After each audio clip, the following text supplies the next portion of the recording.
VHS KvLT. Fire X ball, whipping up mortar. Man got Walker, gripping them borners. Petrol bomb 'em, hit 'em and born 'em. One phone call, that serious waps. Hit 'em with a one like serious block. Yeah, man, I get golf on gear or crack. Is that your man ink, get gear on's back? North Face tracky, blacked out with bally gliding. All ya gang there hiding. Jump out the road with two more down. Blow up his block with Semtex. Have all of his gang there jumping fences. Hop out with Beamers, hop out with Benzes. Man's in the greenhouse cropping sensei. Pull up with the wap, make him eat that smoke. Scope and beam, yeah, beam and scope. AC's gang got your team on road. 2 week in the trap on beans and toast. Demon shit, man, seeing ghosts. Keys and coke, pistol whip him. Jump off the bike, make the pistol hit him. Back on the thing and vanish into the darkness. Hooded and cloaked, now the whole road there, man, covered in smoke. Stab him in the throat, make him bubble and choke. See that nose, it's covered in coke. He not coming back cause I dug that hole. All blacked out when I took his soul. Pull up with a whap, hit him and roast him. Put him in the back, dump him in the ocean. My gang there get the show in motion. Catch you a man when he getting his social bow.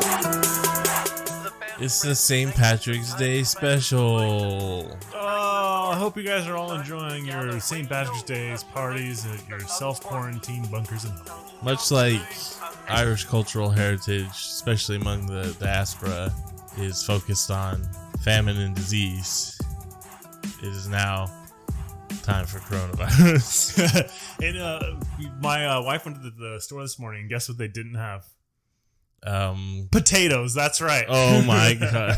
It's happening again. The blight. Oh my god. I had a cold chill ran on my neck. She came over and said, there was no potatoes. There's no potatoes. Oh no, Courtney! We've got a flea again!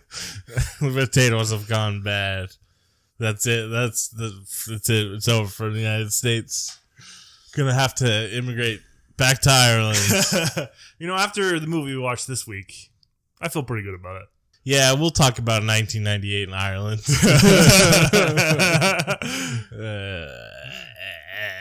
Yeah, so everyone's got the Rona now. Everyone's scared of the Rona. It's time for self-isolation.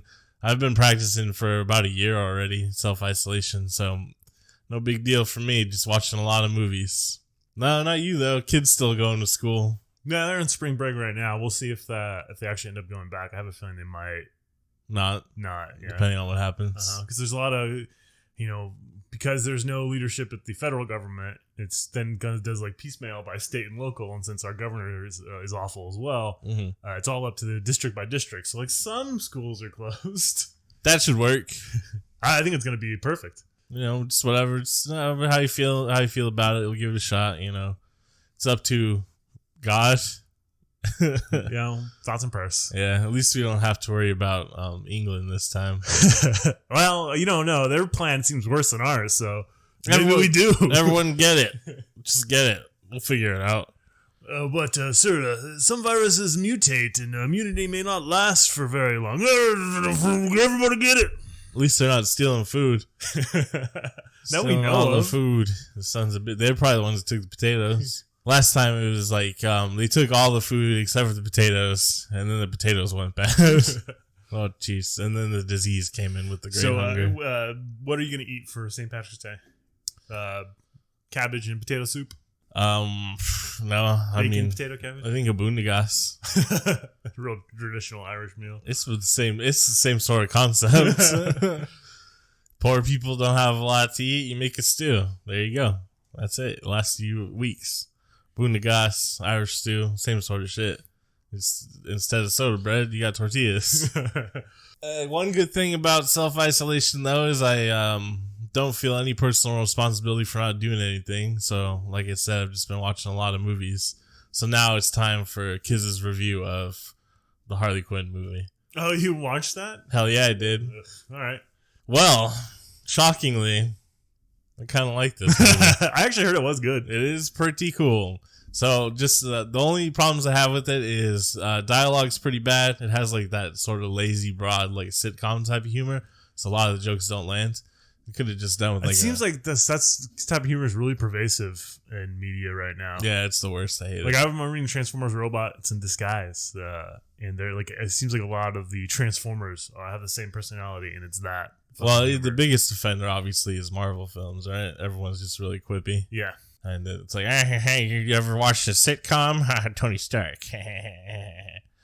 Aside from that, though, another big problem is fucking the sound mixing and the soundtrack itself. Is like the sound. It's the sound mixing. Maybe it's the version I got, but it didn't seem right during the fight scenes where like the Foley stuff for like the fighting was like super loud, and then the soundtrack seemed more like diegetic than actually being the soundtrack, which was weird. And then yeah, the soundtrack just fucking sucks. Like they should have just, because the whole thing is it's going for like a real like punk Riot Girl sort of aesthetic, and then there's no like Riot Girl music in it. And had I made the movie as a man, I would have had the Japanese punk band, all girl Japanese punk band, Otoboki Beaver, do the entire soundtrack. That said, though, fucking man, costume design, set design, all the art assets, fucking slap. Margot Robbie is amazing as Harley Quinn. She looks punk as fuck. Ewan McGregor as Black Mask is funny, but very creepy. Well, he's a creepy character in the comic books too. Huntress doesn't have enough screen time, but like when she does show up, Mary Elizabeth Winstead is just fucking. It's that comedy for her actually works because they made the character like so fucking weird. Like she just doesn't. She seems as if she doesn't understand the social situation. Yeah, it's actually pretty cool. I'm surprised. Fight choreography is really good. Cinematography is pretty good. This is the thing I guess about DC movies now is since they just never got off the ground with their shared universe shit. They're just whatever, throw whatever out. So that means I think once in a while, interesting comic book movies are going to get made by Warner Brothers just because they're like, okay, try it out. What'll happen though is like one of them's gonna really pop off, and they're gonna try to launch a universe off of that. Well, that's the Harley Quinn movie exists because Margot Robbie was so good in Suicide Squad, right? It's kind of double-edged sword where the Harley Quinn movie didn't do very well. A lot of it, I think, has to do is because it didn't seem like Warner Brothers advertised it at all. And then on top of that, now they advertise it, but it's just really funky marketing. Yeah, and it's associated with Suicide Squad, which even though it made like $1 billion as time has passed, I feel like they should have just marketed it as a Harley Quinn movie. I mean, honestly, it didn't really feel like I didn't see it obviously, but the trailer didn't really seem like a Birds of Prey movie. No, it's a Harley Quinn movie. The Birds of Prey are just in it, you know. They're cool. Black Canary is cool. Huntress is cool. Fucking Rosie Perez is Montoya. She's really good in it. I'm glad she's getting work still. But yeah, star of the show is Margot Robbie. Harley Quinn's cool as fuck. Like the big complaint, remember, like nerds on the internet were like, "Oh, they made him so unsexy in this movie," and it's like that joke people made were like, "Yeah, all these straight men act like they like women, but then they only like 5% of the female population that all look the same." And fucking Margot Robbie Harley Quinn is fucking dope. Like, my problem with like the Joker and Harley Quinn movie is not on it, or the relationship was just everybody's reaction to it, not anything in the movie really. I just thought the Joker sucked. He just seemed so stupid. Yeah. It was like it just seemed really forced. Sweaty. Part of it is, it has like that plastic mass appeal kind of Hot Topic punk rock element to it, especially in Suicide Squad. A little bit's carried over into the Harley Quinn movie, but it's just like Margot Robbie is like so cool as Harley Quinn. And like, man, the costume design is so good. Like she actually like seems like fucking, I don't know, punk. She's well punk. So I'm into that shit. I don't know. I like girls with like face tattoos and like crazy shit. So I think she looks hot as fuck. I'm into it. Harley Quinn, number one wifey. I'm gonna pass on that one. You missing out, buddy. Nothing wrong aesthetically. Just, you know, her brain's fucked up. I don't mind. I like a violent girl.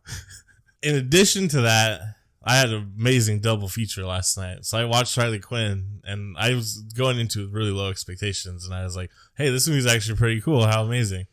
And then after that, I watched this movie called Knives and Skin, which is Skin and Knives by Jessica Reedy. Her previous movie was a lesbian story about a Pakistani Muslim girl who falls in love with a Mexican wrestler. It's pretty good, pretty cute little movie. But this fucking movies come along every once in a while that somehow taps into like a specific part of my like subconscious or my psyche, and they really resonate with me, where it feels like the movie was made just for me.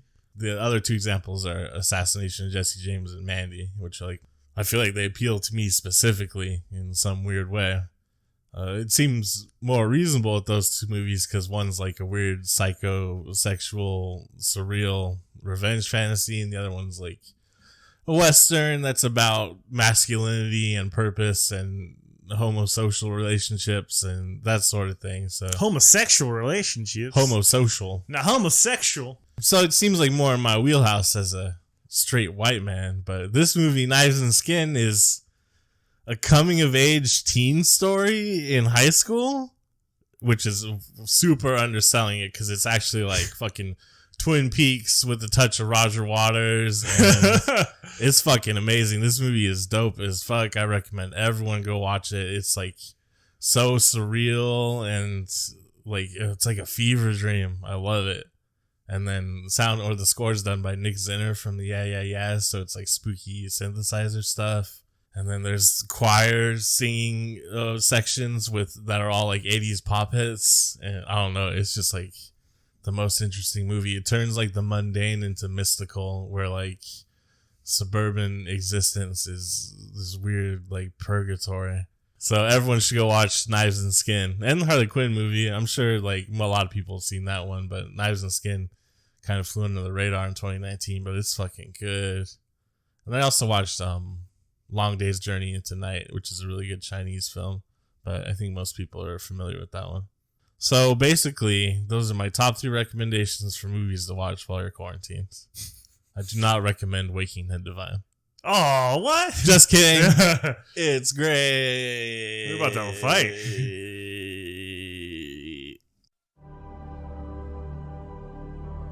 In 63 countries around the world, dozens of lottery machines spin hundreds of lottery balls. It takes seconds for the losers to realize they've lost. But for the winners, it is an event which will undoubtedly change their lives forever. Has the news reached Tullimore? Nobody knows but the winner. Ned Devine. Is there a greater twist of fate, winning, and the next minute die from the shock of it? Hello, National Lotto. Now, I wanted to talk to someone about a claim that I've been making. If the Lotto Man comes to the village, you say that Ned Devine is alive and well. And you point your finger to Michael O'Sullivan. Ned wants us to share the winnings. Do you think you can outsmart the man from the city? Would you happen to know a Ned Devine? Fox Searchlight Pictures presents I'll just have to come back to the village and make some inquiries.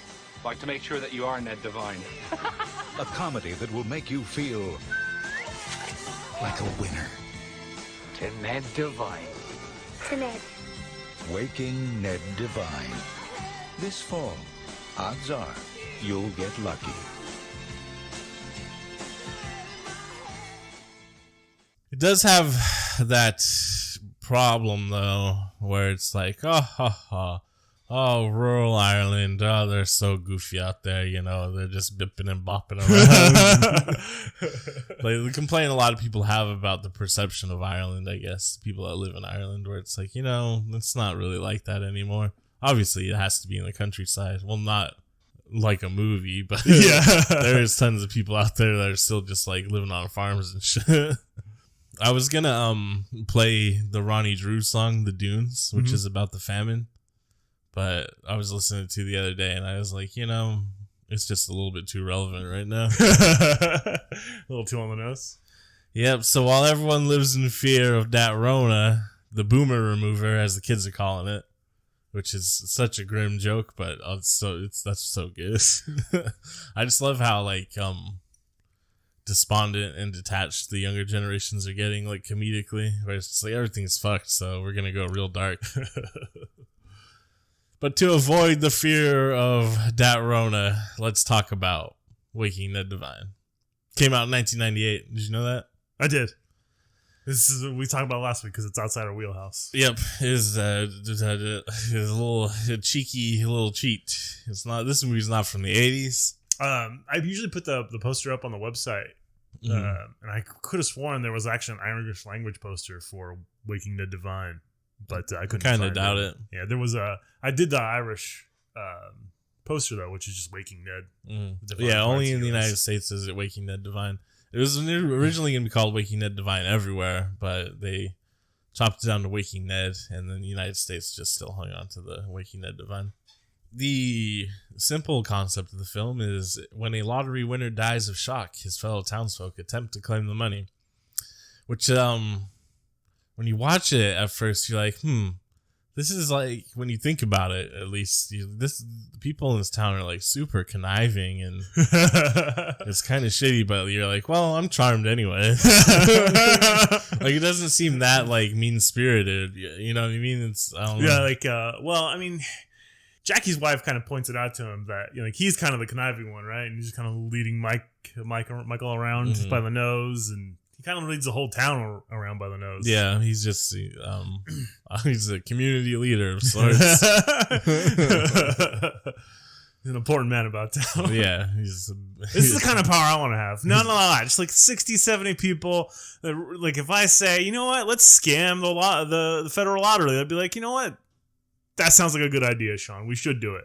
That's that's power. Yeah, I was thinking about so with this coronavirus, that Rona coming in.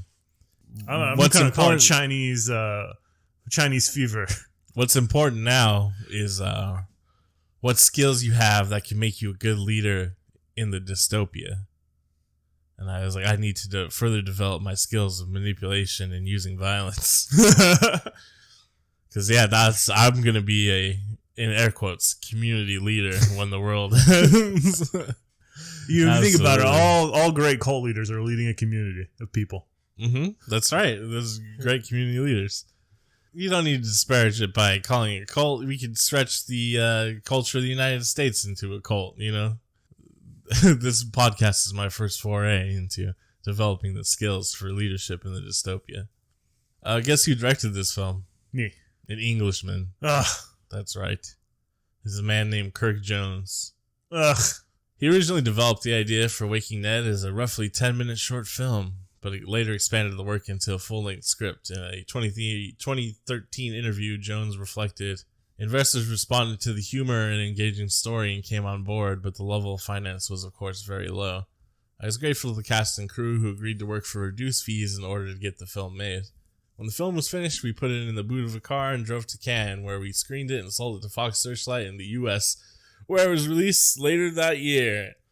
Comparatively to its budget, it was fucking a roaring success. It made quite a bit of money off of a shoestring budget. There was a time period where there was a few hits that in the late 90s, where that was happening.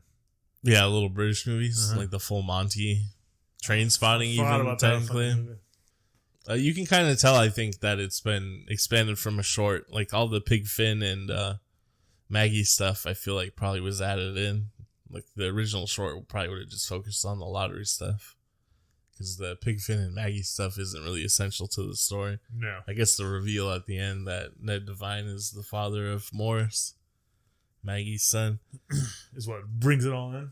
Yeah, you know what's weird is even in the credits in the movie itself, Morris, his name is spelled like Maurice, which is weird because like the French way. Yeah, Maurice. But like Morris is an Irish name, and it's just Morris a lot of times. You know, like the last name Morrison or Morrissey. Yeah. So yeah, I don't know why they did that. I guess maybe is that common in Ireland now? I don't know. I could have I don't know. You got me. Yeah, it seems. I'm gonna say it is. Lots of French names in Ireland now. Yeah, well, the thing to me is when you see it, that would make you say Maurice, right? Yeah, hell yeah. Yeah, not Morris. But whatever. I don't know. Shit. This director man. You come over here, director man. Come over here, direct me in the movie, director man. Directing me, director man. Kirk Jones had a straight downhill career. You ready? He tops it. Waking Ned Devine was a peak, and just poof. Yeah, you ready to hear his filmography? Yeah. Waking Ned Devine, good movie. Nanny McPhee, pretty good kids movie. Everybody's Fine, a movie no one's seen. What to Expect When You're Expecting, a terrible British love comedy, and My Big Fat Greek Wedding 2.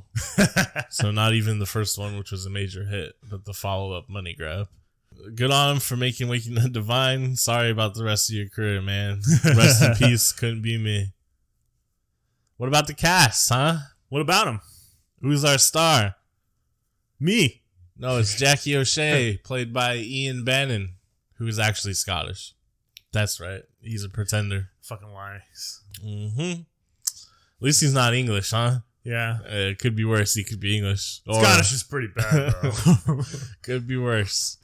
In the 1950s, he proposed marriage to Maggie Smith, Dame Maggie Smith. Oh, yeah, you can't skip that part. Yeah, but he insisted she would have to convert to Roman Catholicism before the wedding. And then she declined both suggestions. She said, she's like, I'll convert, but I'm not married. Yeah, he's a long-running star of stage and screen. Pretty illustrious, I guess, sort of theater actor. Yeah, but I don't really recognize him from anything other than Waking Ned Devine, but I don't really like that stuffy English shit, so I don't know why I would see him anywhere else. And then his co-star, his sidekick, is David Kelly, who is in every Irish movie and TV show ever made. And also the new Charlie and the Chocolate Yeah, Factory. most people recognize him as Grandpa Joe in Tim Burton's Charlie and the Chocolate Factory. Let's start with that controversy right now. Which is better, the Willy Wonka and the Chocolate Factory or Charlie and the Chocolate Factory? Willy Wonka, I believe. Yeah, that's correct. Tim Burton hasn't made a good movie since Big Fish. That's also right. Mm-hmm. Now, What We Do in the Shadows or some shit. What? That's Taika Waititi's movie. No, wait, didn't his have shadows in it too? The one that is based off an old TV show? Yeah, the vampire one. Yeah, with Johnny Depp. Who cares? Who cares, man? It wasn't good. I guarantee it. I know David Kelly from like weird Irish shit, but also specifically from the one episode of Fawlty Towers he's in. And he's got a quote about that where he says, I've been 52 to 53 years on stage, and yet Fawlty Towers, those full 9 minutes, make me recognized anywhere in the world. It's pretty good. Yeah, Fawlty Towers, pretty good TV show. Of course, it's John Cleese's TV show. John Cleese grew up to be a shitty old man who hates Irish people. So, most of the English do. Yeah. If they're in their heart of hearts, they know. Yeah. Very recently, he was like, hey, we only occupied and destroyed your civilization for like a solid 200 years. Just get over it. Way longer than that. Yeah. It's not 1,000 years, asshole. Shit. Just get over it, all right? Come on, get over it. And then we also have Finola Flanagan. Finola Flanagan. This is Finola Flanagan. That's almost like a tongue twister. She's still alive. David Kelly, Ian Brennan, they're not alive. But Finola Flanagan, she is still out there kicking it. She's got some pretty eyes. Yeah, she's a very beautiful older woman. And she's also clearly a little bit younger than them. Yeah. Like, I think it's like 15 years or so. But, that's movies for you. Old fat guy and beautiful younger one. Even when it comes to old age. She's a daughter of a veteran Irish nationalist who also fought in the Spanish Civil War. So that's badass. I don't believe he would have fought for Franco. I'm guessing he fought for the anarchists or the socialists in the Spanish Civil War. I would get, yeah, probably. I don't know why he would be an Irish nationalist and then fight for the fascists. Go fight for the fascists. There was actually, I don't want to say for certain, but you never know. People's motivations are weird sometimes. That's true, I guess. But it was actually, there's a lot of Irish rebels who went and fought in the Spanish Civil War, and they were decidedly not on the side of fascism. Which is weird why so many Irish Americans are shitty little fascists now. And it's almost Paul like Ryan. It's almost like they don't understand the culture they came McConnell. from. They just want like the sympathy points for like, oh, my family had to immigrate too, and we need to unify Ireland. So, yeah, well, a big part of unified Ireland was socialism, right? That's what James Connolly cared about, was socialism. Fucking idiot. She's also an accomplished violinist, and she used that talent in the Star Trek The Next Generation episode Inheritance, in which her character plays violin with Data, her android son. That's right. She's the mother of Data. Do you think she'll appear in the new Picard series? I don't know. I don't watch Star Trek The Next Generation or Picard. Seems like a lot of people have been in Star Trek shit. Well, it's because it's been around for so long. That's a good point. And they just keep making it. Who watches it, though? Who's watching Star Trek? Star Trek nerds. I'm not watching it. I'm watching Harley Quinn. I'm watching that shit again. Man, fucking, the costumes are so cool. Everyone looks cool. Fucking Ewan McGregor's got the wildest suits on and shit. Does he have a black skull face? Yeah, and they do a good job with it too, where they like show it a few times throughout the movie, you know, so you know he's Black Mask, and then he finally puts it on at the end, and like not in like a cheesy like, oh, time to do Mass Carnage, be the best villain ever, just like, oh yeah, I'm gonna kill those girls, and he puts on a mask. I don't know, it's actually a pretty good movie. I'm shocked. I hate to like a mainstream movie, but you know what happens sometimes. Miss Flanagan also appears in a Murder, She Wrote TV movie called The Celtic Riddle, which I've never seen, but I have downloaded it and I'm going to watch it. Because it's Jessica Fletcher, Dame Angela Lansbury, travels to Ireland where she becomes involved in a clue-driven hunt for secret treasure. Well, that just sounds interesting, right? Yeah, that's such a... I can't You believe know it's going to be like all this stereotypical shit too, where like, yeah, I know, right? they're going to talk about banshees and fairies and stuff. You know it's... I know it's all in Leprechaun, there. someone's going to bring on the Blarney Stone or some shit. It's all in there. I know it's all in there. And then we got Susan Lynch, who plays Maggie. Oh, Maggie. She's No More Pigs. Yeah, she's in a lot of shit. Specifically, she's in From Hell. Remember, she's in From Hell. She's one of the sex workers. Yeah, that gets killed up. She doesn't play the Irish one though, which seems strange. That's I like to think they got to set that day, and she's like, "Hey, do you want to trade accents?" What was the remember she was in Austin Powers too. She plays Mary Kelly in From Hell. What was her name? Graham. Heather Graham. That's it. Yeah. That's From Hell could have been such a good movie. For people listening who don't know, From Hell is another one of Alan Moore's great works that was absolutely butchered by the film industry. So rather than going and watching it, just read From Hell. It's much more interesting. But the movie has Ian Holm in it. Yeah. It's also got fucking Hagrid in it. I like to think of him as the guy from that Beatles movie. Nuns on the Run. That too. It's Eric Idle and him. What's the Beatles movie? Like A Hard Day's Night? Yeah, the ones where they're like, hey girl, how the doctor do? All their like early movies where it's trying to do like Elvis shit. Well, they only did like 3 movies, so what do you mean early movies? Well, when they first came, like, they blew up, they're like, fucking Beatles movies now. Yeah, let's send them to Hawaii or something. Yeah. Whatever. Susan Lynch is cool. Her father's Irish and her mother's Italian. I guess you can tell that she's Italian because she's got darker features and she's got a bit of a mustache. That said, though, she's fucking gorgeous. Gorgeous. I remember her character feeling more sympathetic to her character when I watched this as a kid. You know what I mean? But she seems like she kind of fucks around with Pig Finn a little bit. I mean, it's just he just smells bad. But it's not his fault, man. He's got to earn money. I don't know. I still like her a lot. I like her. She's like doing her own thing. I'm into it. She wasn't though, kind of. You know? I don't know. She's like it's a small, it was a weird dynamic. It's a small, as you would expect in like rural Ireland, I guess. Yeah, it's a small little village, and like everyone else there is like 70. Her dad was kind of like, yeah, I guess you can date the rich boy and marry him. He didn't like that guy. Yeah, Pat Mulligan. I remember your father, Pat. He's a piece of shit. He was always a piece of shit. You seem like a piece of shit too. Just like you piece of shit. Speaking of Pig Finn, who's he played by? Oh, that's James Nesbitt. James Nesbitt. Unfortunately, although he's from Antrim, James Nesbitt is a Protestant. Mm-hmm. I'll try not to hold it against him. Even worse than being Scottish. You can be Scottish and Protestant. Oh, shit. In fact, a lot of them are. James Nesbitt often plays characters with a robust lust for life and drink. He's a celebrated dramatic actor, but probably he will best be remembered for playing Beaufort in the Hobbit movies.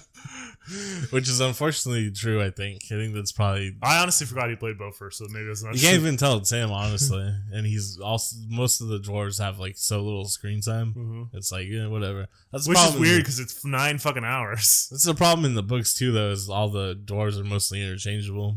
And, like, aside from... Yeah, I guess that's fair. Thorn and, like, Feely and Killy are, like, an afterthought at the end. And, like, they die protecting their uncle. Well, like all the doors kind of were afterthought at the end because like the book, Bilbo passes out, right, and then the book is like kind of just told to you. Yeah, that shit wouldn't fly anymore. He can't get fucking. You gotta do that young adult shit. Come on, Tolkien, update. Someone needs to update that shit. Who's Bilbo's love interest? Thorin. Now it's Thora. He was pretty handsome in those Hobbit movies. Yeah, that's right. You know, I did not picture him that handsome in the book when I was reading it as a kid. Well, you don't ever picture dwarves as being like sexy, but they made quite a few of the dwarves in the Hobbit movies like pretty spicy, little hot tamales. I like to pick you up and put you in my pocket. I think a lot of the art direction that Guillermo del Toro did still made it into the movie, in my opinion, because there's some dynamic looks for the dwarves that, like, that's not what Lord of the Rings looked like, you know? Yeah, that's fair. Well, I think also, too, like, when you have more than one dwarf character, because Gimli really was the only dwarf character you see in Lord of the Rings, you kind of have to make him different looking. Yeah, that's true, I guess. You see other dwarves in flashbacks? Yeah, but that doesn't really matter. They got 7 rings. His two daughters, Mary and Peggy, are both in The Hobbit, The Desolation of Smaug. They play the two daughters of Luke Evans' character, Bard, who is not a bard. Tolkien, you idiot. Where you don't even understand your own English language that you love so much. Tullamore is not a real place. It's filmed on the Isle of Man or something, wasn't it? Yep. There is a Tullamore in Offaly, though. Oh, there we go. But it's not the same. It's not an island. This is Tullamore. It's supposed to be like an island community, isn't it? No, it's just supposed to be very rural. Oh. Yeah, despite being set in Ireland, the film was shot in the Isle of Man, specifically Craignish, a small village and tourist destination in the extreme southwest of the Isle of Man, about 1 mile from Port Erin. What does Erin mean? That's the name of that's the Irish word for Ireland. What goes on in Craignish besides having a cool ass fucking name? They have the annual Manx festivals are held in Craignish, and is home to a flock of the rare 4-horned Lowton sheep. Ooh, the 4-horned Lowton sheep. My life isn't complete until I see one of those. They're badass. That's like some real satanic shit. I'm gonna get one as soon as this podcast takes off. Get a bit of land. Imported from Ireland? No, from the Isle of Man. Technically from Craignish. Yeah. No, Isle of Man, the same sort of thing as Ireland. Is like, get the fuck out, bro. Like if the Celtic Union ever took place, the Isle of Man would be included because the Manx people are also Celts. It's Cornwall, Wales, Scotland, Ireland, Isle of Man, Britannia in France, and then also now, fucking throw Liverpool into the deal. That's where all the Irish people live anyways. Craignish is also the filming location of Mindhorn. Have you ever seen Mindhorn? Mindhorn? Mindhorn? Mindhorned? No, I haven't. Oh, you remember the Mighty Boosh? I remember the Mighty Boosh. Remember Howard? Yes. Julian Barrett? Uh-huh. Mindhorn is his movie. It's a very, very funny movie where he plays a washed-up old TV actor who used to play a detective, and a crazy person thinks he actually is that character and summons him in to like solve a crime, but he's just like the most useless piece of shit. It's a really good movie. Not enough people have seen it. So I'll add that to your list for quarantine, for self-isolation. Everyone check out Mindhorn. Send me up on Twitter if you want movie recommendations. Pretty much all I do is watch movies. And fucking eat that pussy good. Waking Ned Devine also inspired a Bollywood film, a Bollywood blockbuster called Malay Weekly. And that was directed by Priya Dashan, who is apparently super famous Bollywood director. I don't really know about Bollywood. Yeah, I don't know enough about Bollywood to know who he is. But apparently the Bollywood one, Western critics said it wasn't very good. But it was a blockbuster, made a lot of money, so... That doesn't mean anything. We've talked about this many times. Yeah, that doesn't mean shit at all. Also, like, India just loves going to the movies, it seems like. So a lot of Bollywood movies make tons of money no matter what. But they won't be going to the movies when they get that Rona. Is there any cases of the coronavirus in India? I don't remember. I don't know. You gotta think so at this point. Yeah, it's a worldwide pandemic, they say. They say lots of things, though. They say, don't go see Harley Quinn because it's associated with Suicide Squad. And I say, You stupid bitches were in love with Suicide Squad for like a couple weeks before everyone else told you it was bad. You fucking dummies. Here's what Roger Ebert has to say about Waking Ned Devine. So frequently wrong about these things. Most of the time we're smiling more than laughing. We recognize the human nature involved in Waking Ned Devine, and we like the way Kirk Jones, the writer and director, throws up obstacles just to have fun leaping over them. One reason we like village comedies from Ireland and the UK is, of course, that they're funny. Another is to meet the characters and the actors and enjoy the pleasure of their company. I have a feeling that an evening spent with David Kelly would be a merry one. Ebert. Damn it. He was right this time. Yeah, damn it. He's actually pretty positive about the movie this time. All right, Ebert, you get it right this time. Got it. Especially, David Kelly seems like he'd be a fun, like, old grandpa to hang out with. I want to know. I'd like to hang out. I want to live in Jackie's village. Tullamore. Especially now that the witch is dead. The witch, they fucking, it's, that's such like a dark element of the film too, but it's also just like, whatever, we're having fun. Like, she's gonna ruin it for everyone if she gets killed. And it's like, oh, whatever. And then it turns out the returning priest is one of the killers. It was an act of God, Kyle. Yeah, that's how it goes. Well, that's the whole thing is, it does seem to be, it was like Ned Devine's wish for this to happen, right? Right, for the town to share the money. Like, he had Jackie has a prophetic dream, and it's like, oh, is he just dreaming about what he wants? But then it's also like, well, no, it does seem like there's an element of it being not religious, but a mystical sort of thing. Perhaps some sort of divine element. Yes, exactly. Sorry. Indeed. Well, I think that's probably why he's calling that divine. Is what? So that you realize that there's like a mystical element to it, and plus it's Ireland. Ireland's known for being mystical, right? There's little banshees and leprechauns, and they got the druids and stuff. People doing jigs. Mm-hmm. You fall into the fairy ring. Oh no! They make you dance forever. Ugh, my feet are so tired. My feet hurt so bad. The big thing in this movie is I like David Kelly's rolling around town, right? And there's Kitty, the older woman who's interested in David Kelly. Oh yeah, and she's like, oh, I've been baking. And I was thinking, like, if that was me living in rural Ireland as like an old bachelor, you're like, I want a pie. I'm gonna eat 2 pies. Yeah, I'd be fat as shit. 'Cause I'd be like, oh, you've been baking, huh? Let's get those pies, baby. And then after that, I'll get your pie. I'll tend to your pie, and then have some more pie. It's pies on pies on pies. Especially if it's a pizza pie. At one point, someone makes a meat pie. Yeah, Finola does. I forget what is it? Annie. Annie makes a meat pie, and she goes to see Mrs. Kennedy because she thinks Mrs. Kennedy's the one who won the lottery. But it's not. It's just, she's like, fucking stupid Mrs. Kennedy's daughter's having a baby. Stupid bitch. Stupid Mrs. Kennedy. God damn it. Dumb babies. Dumb old babies. Yeah, so this is, like as Ebert said, it's not like laugh out loud, uproariously funny. It's just like you got a smile on your face when you watch it. It makes you feel good. It makes you feel safe and happy. And you're like, what a simple life they're leading, just getting up to shenanigans, trying to get 7 million pounds. That's quite a bit of money, especially in 1998, right? Yeah. And they split it 52 ways. It ends up being about $130,000 for each member of the village, which is still a lot of money.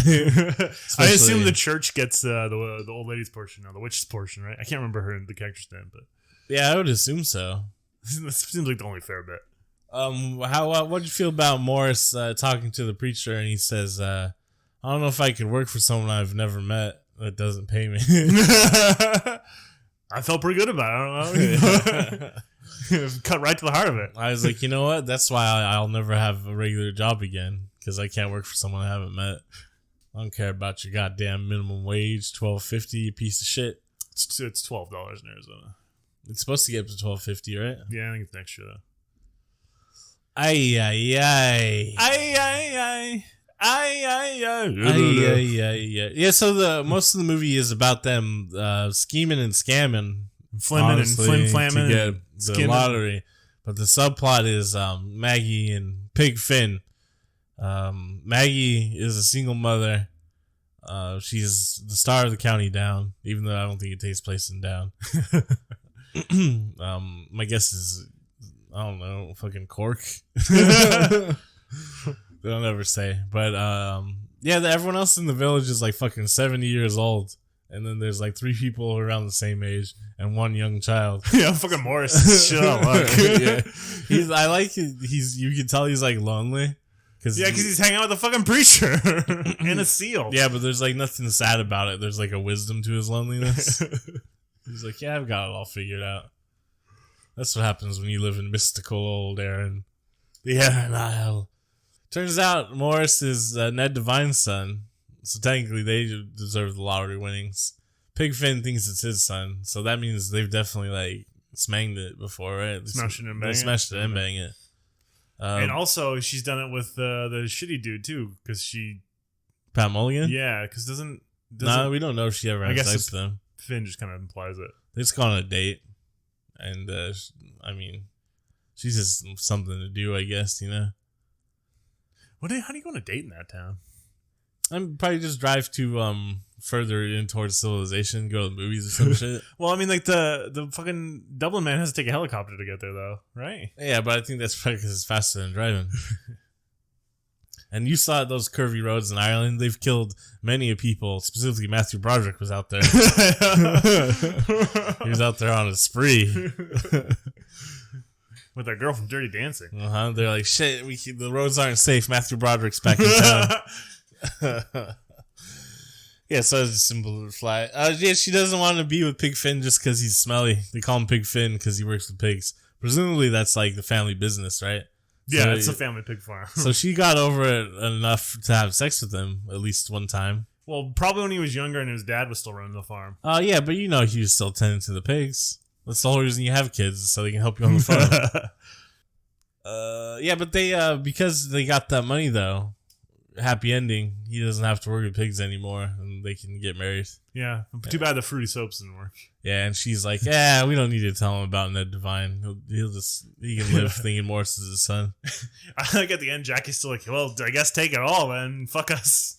Yeah, because he's not mean. You know, I don't think he's cold hearted. He's just conniving.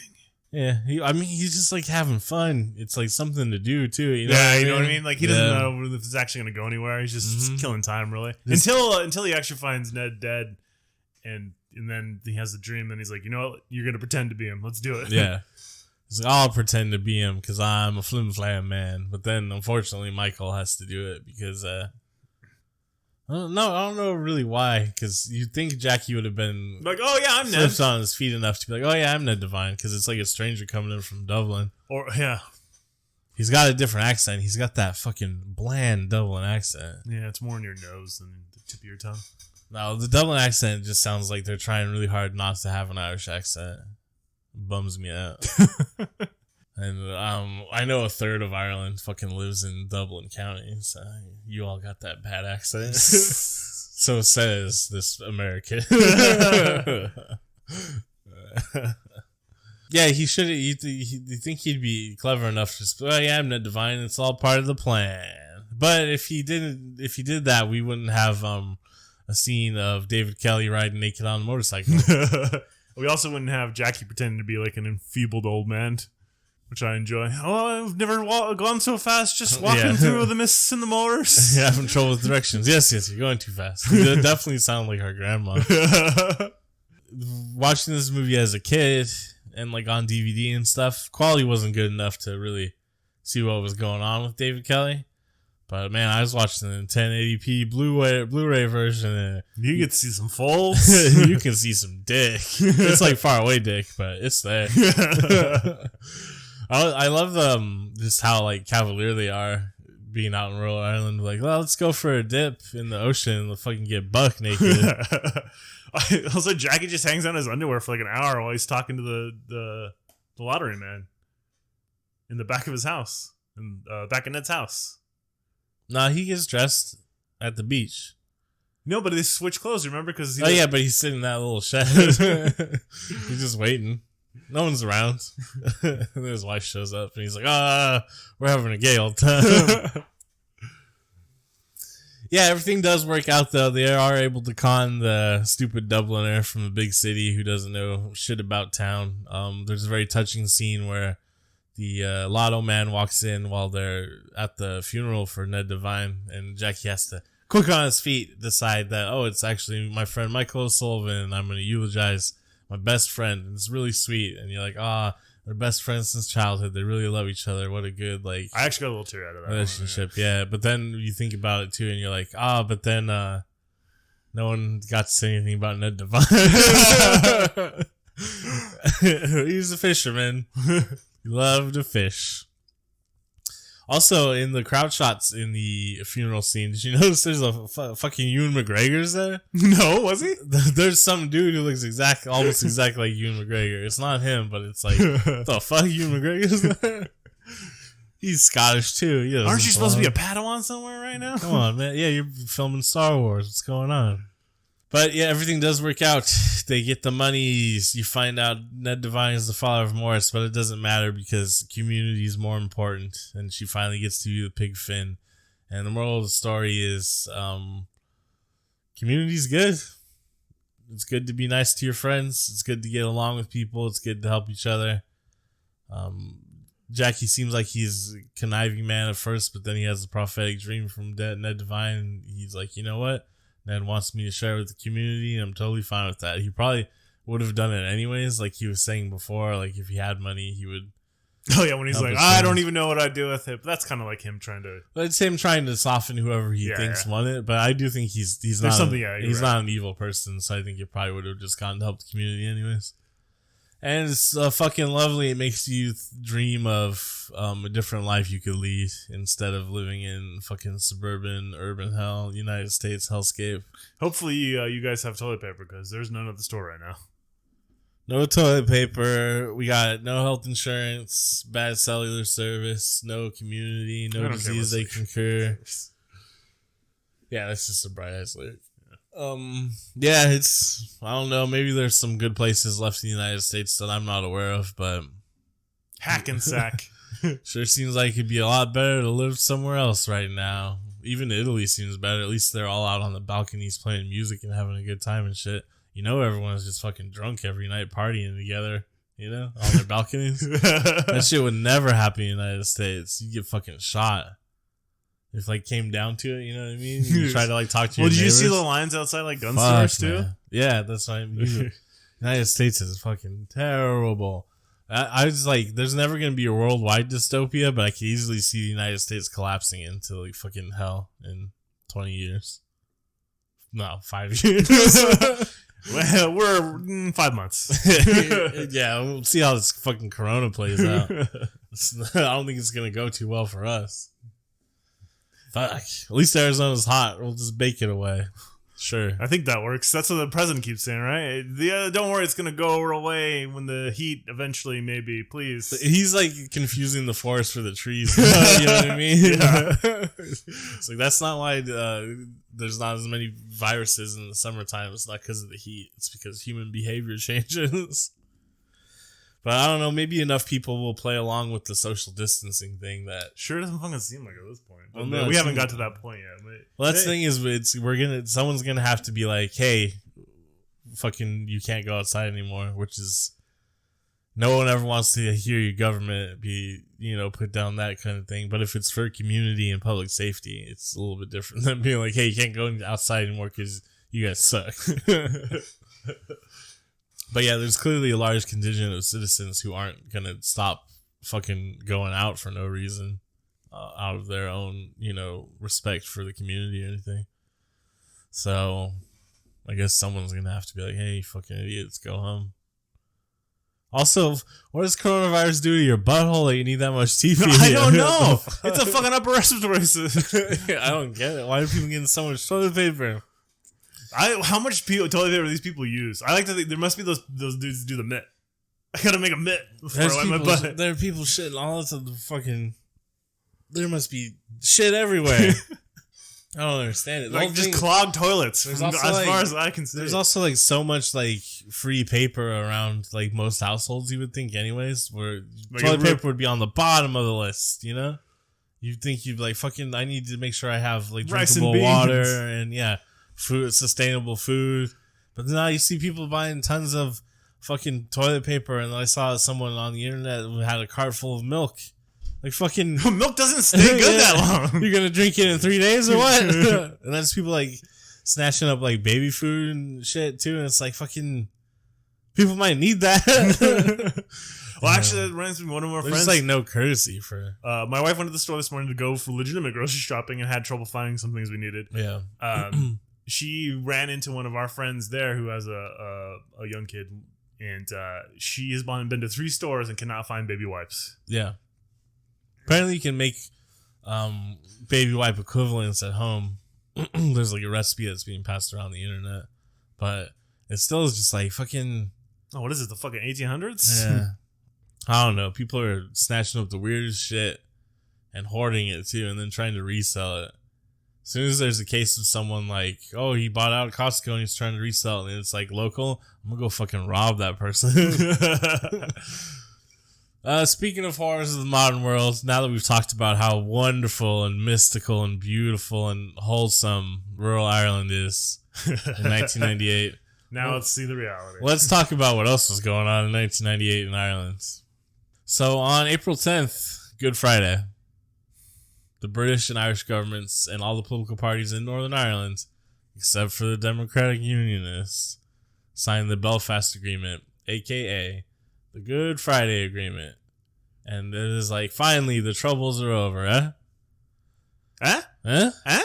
You think so? August 15th, the Omagh bombing. 29 people die in a car bomb explosion near the center of Omagh, County Tyrone. And then Bill Clinton comes by. He comes over. You remember when Bill Clinton went to Ireland? This is like the second or third time he went to Ireland in his presidency. I remember he was like, this is one of his things. Yeah, on September 4th. Billiam Clinton. He's of Irish descent, I'm sure, right? It turns out like most of our presidents are. I like that meme that's like about the fake like Hibernian agenda, like lampooning the Zionist agenda. Yeah. Hibernian. Look at all the presidents that have been of Irish descent. Only one of them openly Irish and Catholic. His name was Kennedy, and they shot him. Although with this rate, Biden might be the second one. Biden. Oh yeah, is he Catholic? Yeah, he's Catholic. Oh yeah, he'd only be the second Catholic president. Could also have the first Jewish president, but check this out. This timeline though: April 10th, Good Friday Agreement; August 15th, the Omagh bombing; 20th of November, Waking Ned comes out. Whoa! I should say though, despite the Omagh bombing happening shortly after the Good Friday Agreement, in general, the Good Friday Agreement did kind of put a stop to a lot of the violence that was going on in Northern Ireland at the time. Despite the best efforts of the Democratic Unionist Party. The DUP. The DUP. I see. They are a unionist political party in Northern Ireland favoring British identity. It was founded in 1971 during the Troubles by Ian Paisley. Ian Richard Kyle Paisley. Why does this man have my name? He's also the Baron of Bonside. I want to be the Baron of Bonsai. Bonsai or Bandside. And he was a loyalist politician and Protestant religious leader from Northern Ireland. He was notably racist. You don't say. Super anti-LGBT, anti-abortion, very regressive politics, openly racist against not just Irish people. I guess that's technically not racist, but he had a disdain for the cultural and ethnic group of the Celts. People from all over the place. Anybody that wasn't English or German. Yeah, anyone who's Catholic. Basically, if you're not English or German, he doesn't like you. Only some Scottish people who are of English descent.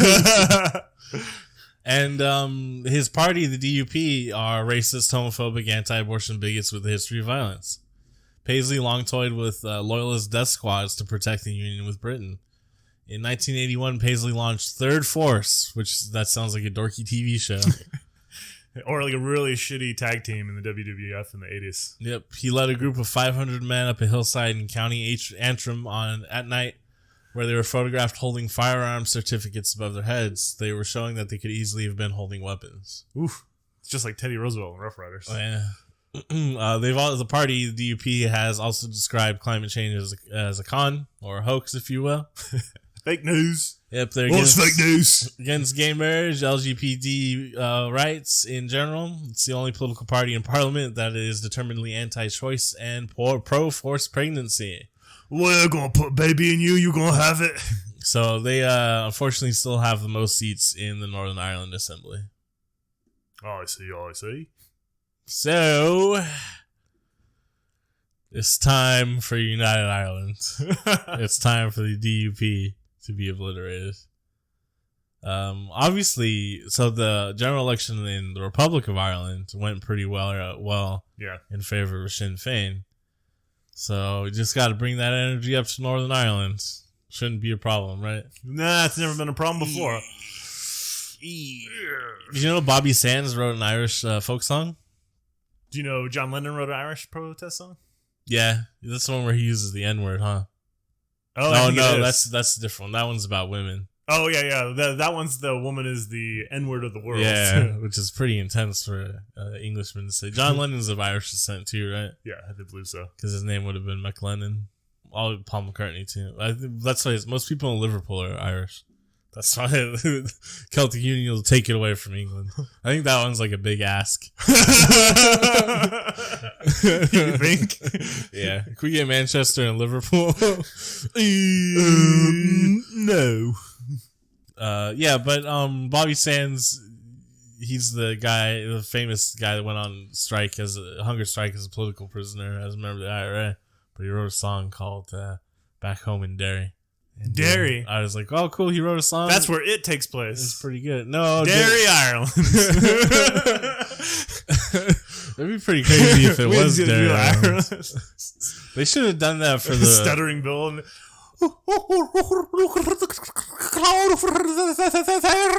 they should have done that for the new one if it had been Derry, Ireland, and also could take place during the Troubles.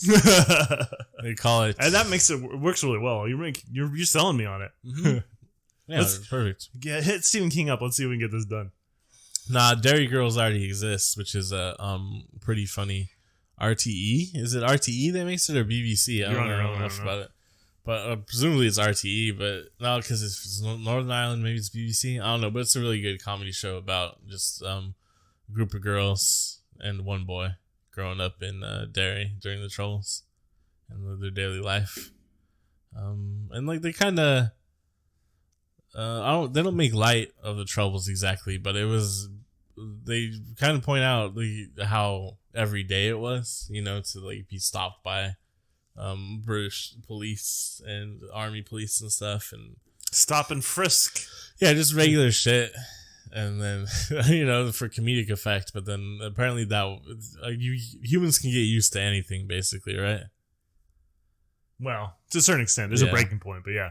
But yeah, there's a sense of normalcy to it, like everyday sort of life. And then you still gotta go to school and grow up and stuff, so you got all that stuff going on at the same time. It's pretty interesting. Obviously, you don't get completely used to being fucking a colony of another power that mistreats you. That's why there's... Let's ask Puerto Rico. Yeah. That's why the IRA still exists and the PLO and all these other sort of things. That's why there needs to be a unified militant left-wing party. Incorporate the IRA, the PLO. Sounds dangerous. Any indigenous freedom movements. Just get them all together and have a big conference. All read the Anarchist Cookbook. Hopefully, I already know it. And get to work. Freely available on the internet.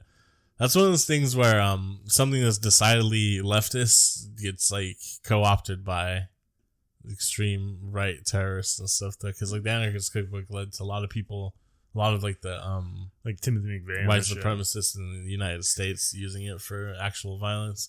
That's the problem with the left, though, is fucking direct action, but then they're all I don't actually want to kill anyone.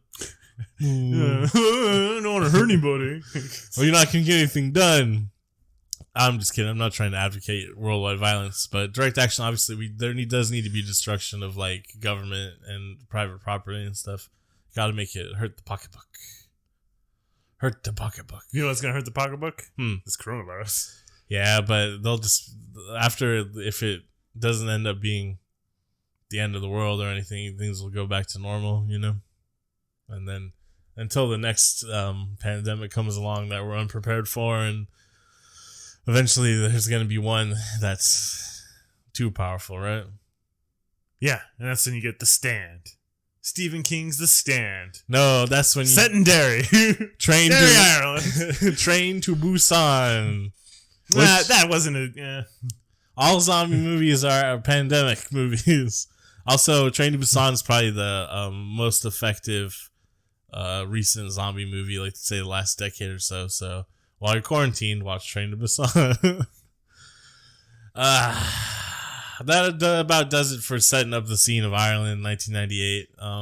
Probably play you out with a little bit of that Bobby Sands song. Maybe put on like Oro Shed Abathawalia. Lately, when I listen to Irish music, I'm so deep into it now that I listen to Shannos music, which is like the traditional Irish singing. It's all in Irish, and I mostly don't know what they're talking about, but I get the idea. I can presume what they're talking about. But yeah, I'm trying to learn the language, so occasionally I like do Duolingo every day, but like that doesn't really Duolingo. You don't get to speak it so much. And then I'll just like listen to Shannos music and any just regular Irish folk music that's in Irish, because there's a few popular songs that are still commonly performed in Irish. And then Joe Heaney's got a lot of songs there in Irish. Basically, I don't know, just go listen to Irish music. It's pretty cool. And there'll be some at the end for you, and probably at the beginning of this episode. But right now, let's talk about that powerful Irishman, Lone Wolf McQuaid. Do you still have that review? I do. Yeah.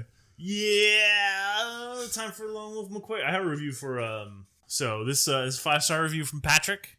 Patrick Star. Patrick's- Patrick 5-star. Oh, well, Patrick's the Irish name, so it's perfect for St. Patrick's Day. And Lone Wolf. Surprising on Lone Wolf McQuaid reviews, it seems like a lot of people, at least in my opinion, kind of got at least how I felt about the movie. Like this movie's kind of dumb, but there's some good action in it. So this is the one review I felt was kind of like, this is still a good movie. Yeah. Right? Oh, the ones. Yeah, okay. Yeah. So again, from Patrick. I would say that this is the greatest Chuck Norris movie. No, wait. The greatest movie of all time, except for one thing. And that is that all Chuck Norris movies are created equal and better than movies like The Godfather, Schindler's List, Backdoor Sluts 9, and Braveheart combined. Chuck Norris is a much better actor than Tom Hanks, Marlon Brando, because he knows karate. Oh, so this guy is like trying to like write a cracked article or something. Hell, Chuck Norris invented karate as well as judo, kung fu, and hamster-style jap slapping. Yikes. Do yourself a favor and buy this movie so you can call yourself a man. And if you're a woman, buy this movie and pray Chuck Norris comes to your house and gets you pregnant. This message was approved by Chuck Norris. I doubt it. I don't think Chuck Norris does some shit like that. This one review was written like those fucking Chuck Norris jokes. Yeah, this guy's like fucking thinks he's cool on the internet, but he gets beat up after fucking school. You don't even know if he goes to school. Okay? You're just yeah. assuming, right? Yeah. You're an assuming man. All right, he gets beat up after his shift at Applebee's. It's because he treats the waitstaff so poorly. What does he do? Is he the assistant manager at Applebee's? What's his job? He's the bartender. And he treats the waitstaff poorly because he's clearly a misogynist. And then he gets beat up after his shift is over by someone like me. Also, maybe a racist, too. Yeah. Yeah. Yeah, I'm not surprised. I don't think that's like an educated person's review. That's someone, the majority of the internet, majority of dudes on the internet who think oh man, I'm gonna be the most cleverest guy you ever heard. Ain't nobody ever seen any writing like this unless it was circa 2004. Every website. Fuck that shit, dog. Fuck your dog shit. That's the worst review we've read on here. That one pisses me off so yeah, much. you see, you've got, I really brought you down. Yeah, because I know exactly who that dude is. You know what I mean? Exactly who that person is. Happy St. Patrick's Day. Don't actually go out and do anything. The American version of the holiday is all fucking shitty anyways. It's fucking weird consumer culture bullshit.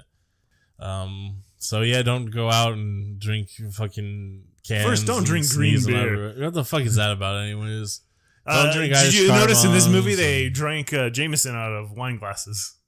It wasn't Jameson. Yeah, it was. Was it? Yeah, in the scene where the chicken dinner scene, or the chicken dinner party, they're pouring Jameson in wine glasses at one point. Was it Jameson? Uh-huh. They had whiskey and they also had like sherry.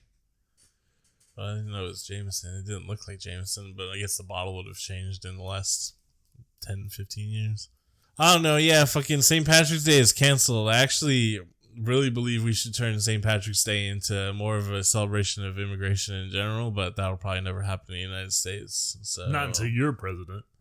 Eventually I'll be president because I look good. I fuck good. Speaking of, that one's probably not on YouTube. So that'll do it for this week. You learned a little bit about Irish history. You learned about a good Irish movie that you should all watch on St. Patrick's Day, or just listen to this podcast on St. Patrick's Day. It might be too late for you at that point. You might got the Rona, and then you'll have to be shipped off in a coffin ship to Australia. Yeah, Australia. Yeah, sure. Yeah, New Zealand. Yeah. That's a big theme in a lot of Irish songs too. Is God damn it, I stole bread from the local landowner and now I'm getting sent to Australia. This is bullshit. What are we watching next week? I don't know. What are we watching next week? Next week's going to be a big ordeal for a lot of people. I'm going to preface it now by saying this is going to be a really weird one. No, great. I'm worried. Yeah, you probably won't want to watch this one with Courtney or your kids. It's going to have some pretty strange body horror in it. It's low budget and very art house, so it's got kind of claustrophobic camera work. Basically, I'm giving everyone a forewarning that like you may not like this movie. I recommend everyone like trying to watch it because it's not super offensive or misogynistic or terrible or anything, but if you can't get through it, you can't get through it. We're watching Saturday Night Fever. Dirty Dancing. Now we're watching Tetsuo, the Iron Man. Oh, okay. So yeah, that'll be pretty good. It's really weird. It's black and white. It's very art house. Everyone complains about, oh, this is a fucking pretentious plot. No, it's a pretty good movie. The effects are great, but it is kind of weird and relentless. So like if you think Eraserhead is a weird movie, then you're probably not going to like Tetsuo, but then you're also a pussy. So that's on you. So you're saying Eraserhead isn't a weird movie? It is, but it's kind of mainstream weird at this point, you know? You got to keep pushing the envelope. Not too far where that it becomes a bad movie like a Serbian film, though, but, you know. Or everything Crispin Glover's ever done. Keep it fucking weird. I still love Crispin Glover. I don't know why. Art for art's sake, buddy. That's what it's all about. Just do it just because you can. Speaking of which, a few more recommendations for your quarantine. There's a documentary about Lil Peep on Netflix. It's pretty good. Lil Peep was dope. Rest in Peep. And then King Gizzard and the Lizard Wizard, their most recent album that I didn't realize came out. I just started listening to it recently. It is a thrash metal concept album about the world coming to an end due to climate change and super pandemics and stuff, which are going to be a problem with climate change, and the rich fleeing to Mars, and then the poor having to go to Mars and kill all the rich and take over. It's called Infest the Rat's Nest. It's fucking amazing, and it clocks in only like 40 minutes. I think I read that Ray Bradbury book. Maybe. But it's fucking dope. It'll get you real hyped up for the fucking coming apocalypse when we have to kill all the rich. It is getting pretty tedious at this point where it's like fucking no, we're not really gonna do anything about this, huh? I'm just gonna see how it goes. Well, it's just like every other country. It'll get to the point where they have to do something. I don't know. I think they already decided it's got climate apartheid and eco-fascism, baby. Goodbye the poors. We'll see though, I guess. I don't know, maybe Jesus will come back. How do you think that would go? Fuck, we need a new St. Patrick who will drive the snakes from Ireland, except for the United States. There's still snakes in Ireland. And by snakes, I mean politicians and rich people and stuff. We need a new society, and the only way to do that is by going to VHSKvLT.com. Oh, I thought you were going to say by going to Mars. Oh, no, fuck Mars, man. Fuck Elon Musk and Jeff Bezos can go live up there and kiss each other and shit. But yeah, the way to solve this problem is to go to VHSKvLT.com. And as soon as I have money, I'll stop complaining because I got mine. Yeah, American And then we will be the ones on Mars you gotta kill. Nah, mostly just give us, help us out a little bit so we can actually keep doing this. Another big thing too is, it's quarantine season, as I've been mentioning, which means there's going to be a lot of free time that people have now, and they're going to need some new content to experience. It's the perfect time to tell your friends about this podcast. It's the perfect time to rate and review. It's the perfect time to leave comments. You probably need some constructive criticism on this podcast. I don't even know what we're doing anymore. But basically, fucking help us out, get the word out.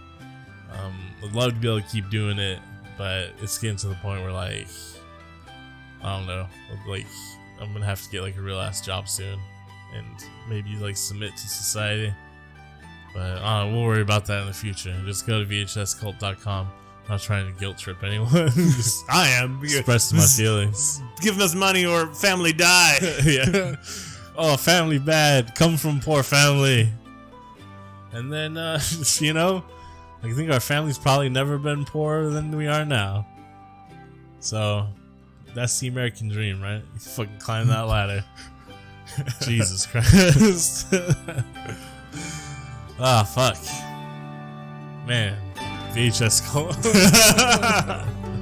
Happy St. Patrick's Day.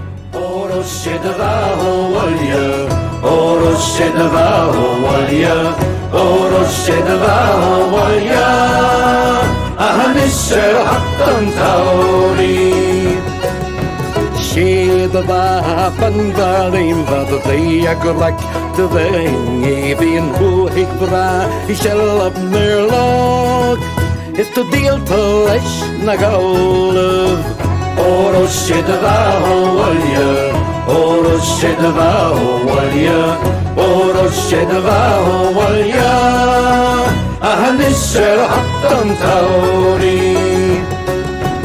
Wheel at the bakko vegan Mona me bio in the gokshatan Granuel is milagashi Ek fogert fine a galv Oro shidva walya Oro shidva walya Oro shidva walya Ahanisher hattan tauri